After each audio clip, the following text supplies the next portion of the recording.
Neste vídeo, começaremos a estudar os eventos que podemos definir no nível dos objetos Smart Devices, no contexto de uma aplicação online, destacando os pontos nos quais uma aplicação offline difere do que é estudado aqui. As aplicações para Smart Devices incluem dois tipos de eventos: os eventos do lado do cliente e os eventos do lado do servidor. Se tiverem experiência no desenvolvimento de aplicações para a plataforma Windows ou Web com o GNexus, já estarão familiarizados com os eventos do lado do servidor, Start, Refresh e Load. Os eventos do lado do cliente incluem os eventos do sistema, Client Start e Back, os eventos do usuário, eventos associados a controles e alguns pré-definidos pelo padrão Workwith, além dos eventos que estudamos quando vimos os estilos de navegação, como Slide Start, por exemplo. Esta classificação é importante, pois precisamos saber onde é executado cada evento, já que, dependendo disso, os recursos que podemos usar irão variar, e também as restrições aplicáveis. Também existem algumas diferenças em relação à gramática que devemos considerar. Nestes eventos, Start, Refresh e Load, podemos usar todos os comandos aceitos pelo GNexus. O evento Start será executado apenas uma vez, quando o painel for aberto, e não será executado novamente, a menos que saiamos do objeto e voltemos a entrar nele. O evento Refresh é executado após o evento Start, geralmente apenas uma vez, mas pode ser chamado novamente através do comando Refresh. Neste caso, será executado mais de uma vez, e será o primeiro evento, pois Start não será mais executado. O evento Load é o último dos eventos do sistema a ser executado, e se tiver tabela base, será executado quantas vezes houver registros na tabela base. Se o grid não tiver tabela base, será executado apenas uma vez. E se o grid for baseado em um SDT, o evento Load não será executado. Quando for chamado o evento Refresh, ao finalizar, será disparado o evento Load, se aplicável. Estes eventos não têm acesso aos recursos do dispositivo, por exemplo, a câmera, o GPS e etc. Os eventos do lado do cliente são a resposta da aplicação à interação do usuário. Existem três tipos de eventos do cliente: do sistema, do usuário e eventos de controles.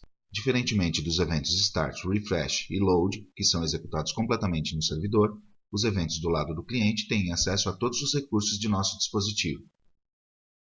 O código associado a estes eventos é executado no dispositivo, a menos que seja necessário acessar o servidor, por exemplo, quando deve ser chamado um procedimento.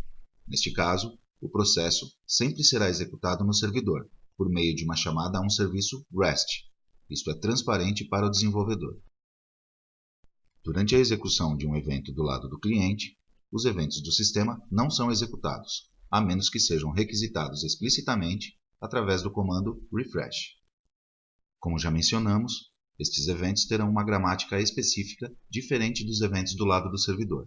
Discutiremos esse tema em detalhes em outro vídeo. O que podemos fazer em um evento do lado do cliente? Podemos chamar serviços REST. Automaticamente, quando chamamos processos ou data providers, esses serão expostos como serviços REST.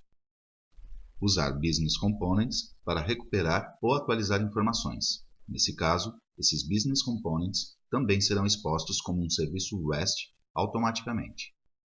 Chamar qualquer outro objeto para Smart Devices, como nós do Workwith, Panels ou Menu for Smart Devices. Podemos usar os objetos externos da Smart Device API. Podemos chamar subrotinas e podemos utilizar os seguintes comandos: atribuição de propriedades para controles, atribuição de variáveis simples, usos de variáveis SDT ou Business Component, execução de for each line e for each selected line em grids, uso dos blocos if, else, do case e do while. Vejamos alguns exemplos de eventos do lado do cliente.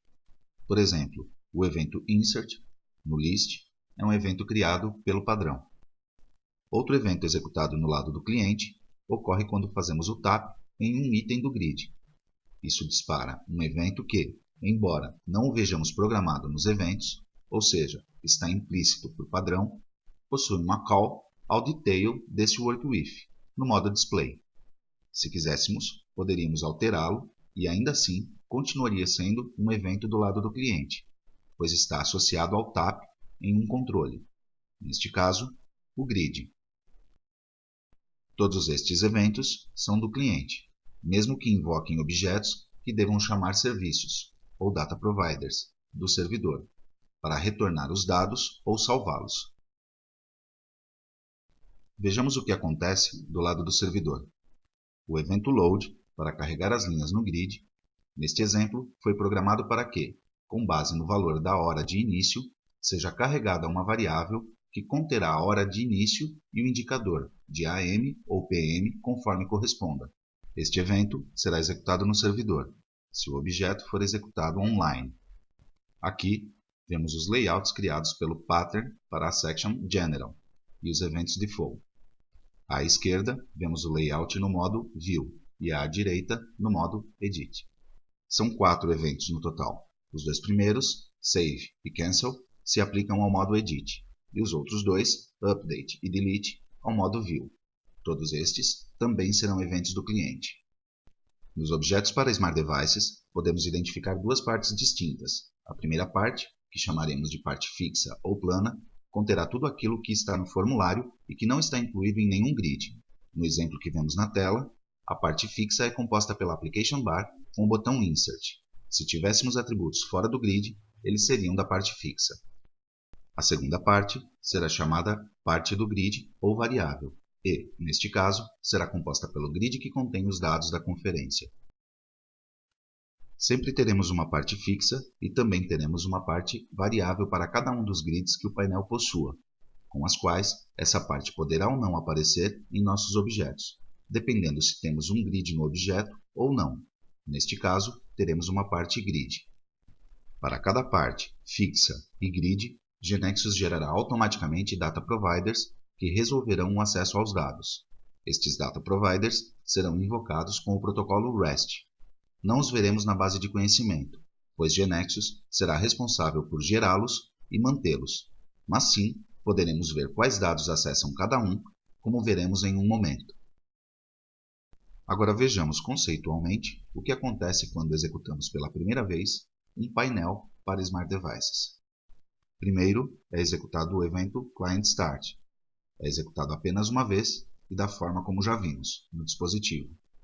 Em seguida, é executado um Data Provider através de uma chamada REST, que resolverá o acesso aos dados necessários para a parte fixa, e são recuperados todos os atributos necessários. Na sequência, com o resultado retornado pelo serviço, o evento Start será executado, e então o evento Refresh no lado do servidor.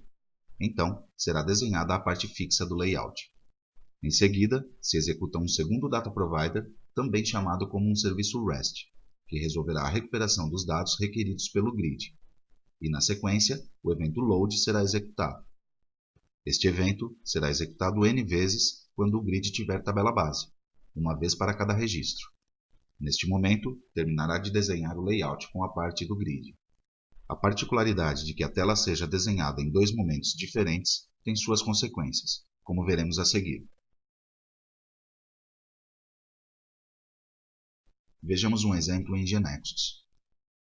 Suponhamos que desejemos mostrar no List de Sessions a quantidade de conferências.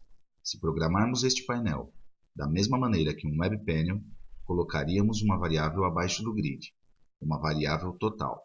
Vamos criá-la.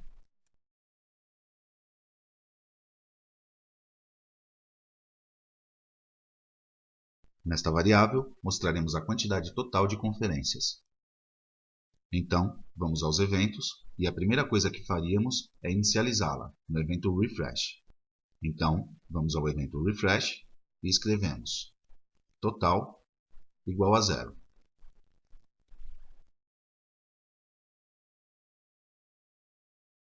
Desta forma, inicializamos o valor. No evento Load, incrementaremos o valor para cada registro. Dissemos que o evento Load é executado N vezes, então parece lógico incrementar aqui o valor da variável total.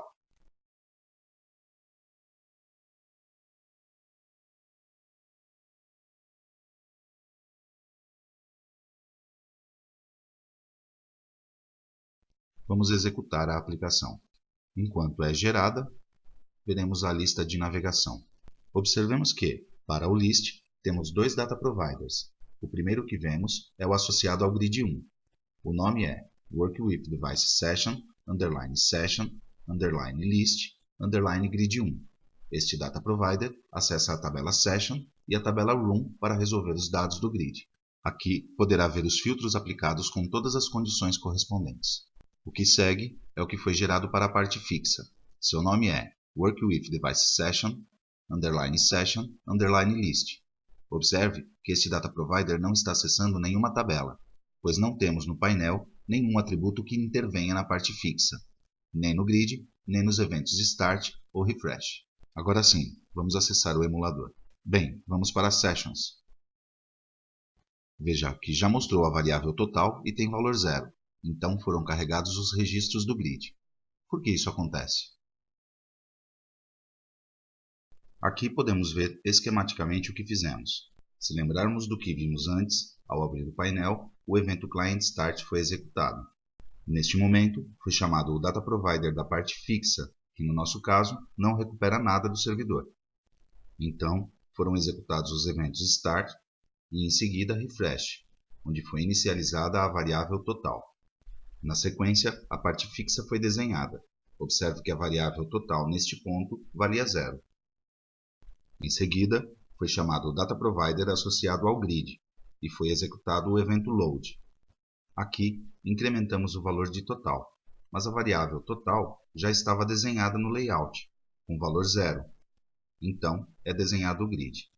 Observe que esse é o motivo do problema, a ordem na qual são desenhadas as diferentes partes do objeto. Não é o fato de que os dois eventos, refresh e load, estejam separados em dois programas, dois data providers independentes. Voltemos ao GNexus. Portanto, uma solução para conseguir mostrar o número correto de registros é, dentro do evento refresh, programar um foreach para calculá-lo. Foreach, que terá como tabela base a tabela associada ao primeiro nível da transação session. Comentaremos então a atribuição do load e a colocaremos dentro do foreach.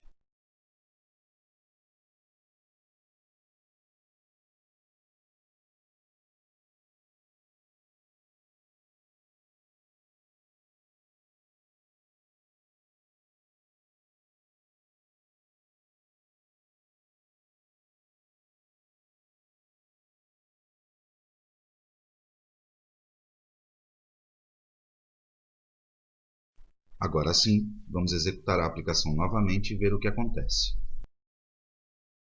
Vejamos as listagens de navegação agora.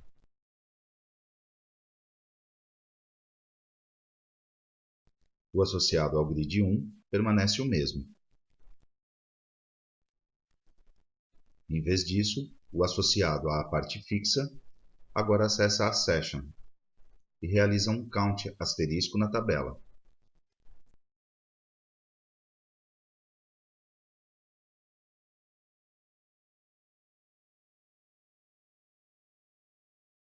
Vamos para o emulador.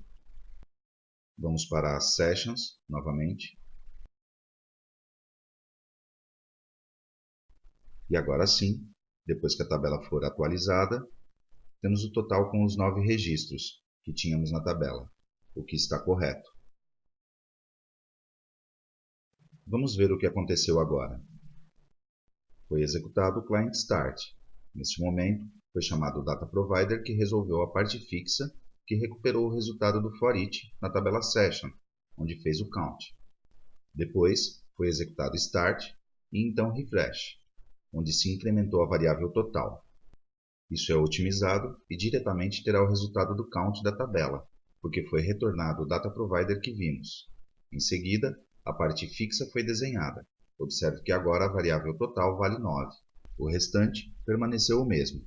Foi chamado Data Provider associado ao grid e foi executado o evento load n vezes. Então, o grid foi desenhado. O evento load do sistema não requer nenhuma consideração especial, pois é análogo ao load de um web panel.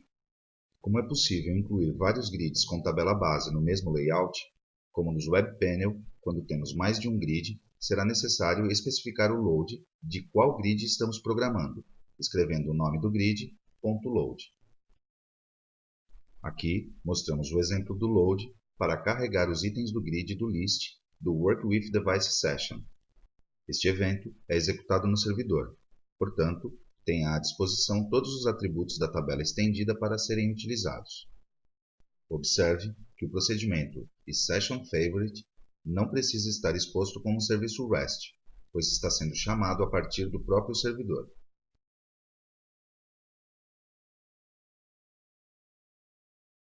O evento refresh do sistema, como o load, não requer nenhuma consideração especial, pois é análogo ao refresh de um Web Panel. Também é válido o mesmo que com Web Panels, quando temos mais de um grid, ou seja, será necessário, neste caso, especificar o refresh de qual grid estamos programando, escrevendo gridName.refresh. Este evento, como o load, é executado no servidor, portanto, tem à disposição todos os atributos da tabela estendida para serem utilizados. Vimos então os eventos que são executados no cliente e aqueles que são executados no servidor. É importante diferenciá-los, uma vez que o que podemos programar nos eventos do cliente segue uma gramática um pouco mais reduzida que o que podemos fazer no servidor, como veremos especificamente em um vídeo separado. Adiantamos que isto não afetará a implementação de uma aplicação offline, ou seja, quanto à gramática, você programará os eventos da mesma maneira se sua aplicação for online ou offline. Nesse sentido, é transparente. No vídeo seguinte, continuaremos estudando a navegação e determinação da tabela base nos objetos para Smart Devices.